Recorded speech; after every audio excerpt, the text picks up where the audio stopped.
আজকে প্রেসার কুকারে বিরিয়ানি করব, অল্প করেই করব। তার জন্য এই এক বাটি চাল ধুয়ে নেব। এখন ধুয়ে 10 মিনিট ভিজিয়ে রেখে দেবো। চালটা ধুয়ে ভিজিয়ে রেখে দিলাম, 10 মিনিট ভিজিয়ে রেখে দেবো চালটা। বিরিয়ানির সব মশলাগুলোকে সব একটু তাওয়ায় গরম করে নিয়ে এবার এটাকে একটু গুঁড়ো করে নেব। মশলাগুলোকে সব গুঁড়ো করে নিয়েছি। চিকেনটাকে ম্যারিনেট করে রেখেছিলাম টক দই দিয়ে, আদা রসুন পেস্ট দিয়ে। এবার যে বিরিয়ানি মশলাটা যে গুঁড়ো করলাম সেটা দিয়ে দিলাম। এবার এটাকে দিয়ে একটু মাখিয়ে রেখে দেবো বেশ কিছুক্ষণ। বিরিয়ানি মশলা দিয়ে এটা মাখিয়ে রেখে দিলাম। আজকে বিরিয়ানিটা প্রেসার কুকারে করব, তার জন্য আমি এতে সাদা তেল দিয়ে দিলাম। সাদা তেল আর কিছুটা ঘি দিয়ে দেবো।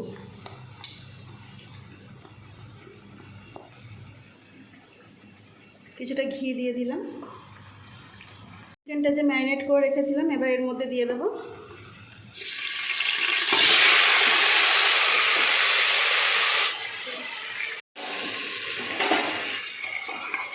মাংসটা এর মধ্যেই কষিয়ে নেব।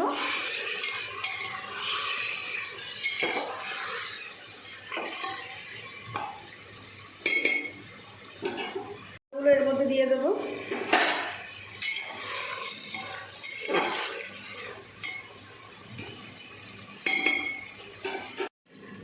এদিকে মাংসটা কিন্তু হালকা করে একটুখানি কষিয়ে নিয়েছি। এবার এর মধ্যে চালগুলোকে দিয়ে দেবো। এর মধ্যে চালগুলোকে দিয়ে দেবো।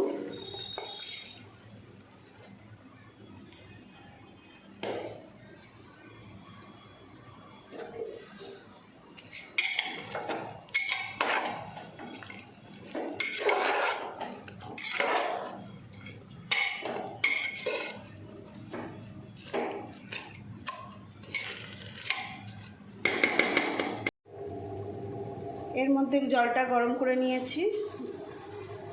এর মধ্যে গোটা গরম মশলা, তেজপাতা, একটু নুন দিয়ে দিয়েছি। আর এই বাটির এক বাটি আমি চাল নিয়েছিলাম বলে এর 2 বাটি জল দিয়েছি। এই জলটা এখন প্রেসার কুকারের মধ্যে ঢেলে দেবো। জলটা আমি প্রেসার কুকারে ঢেলে দিচ্ছি।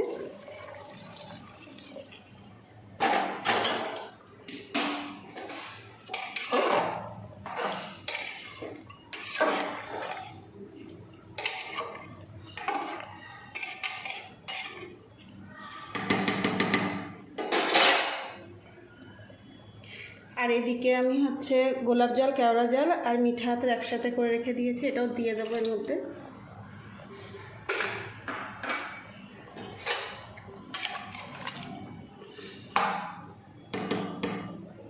দিয়ে দেবো স্বাদ মতন লবণ, অল্প একটু মিষ্টি এর মধ্যে দিয়ে দেবো।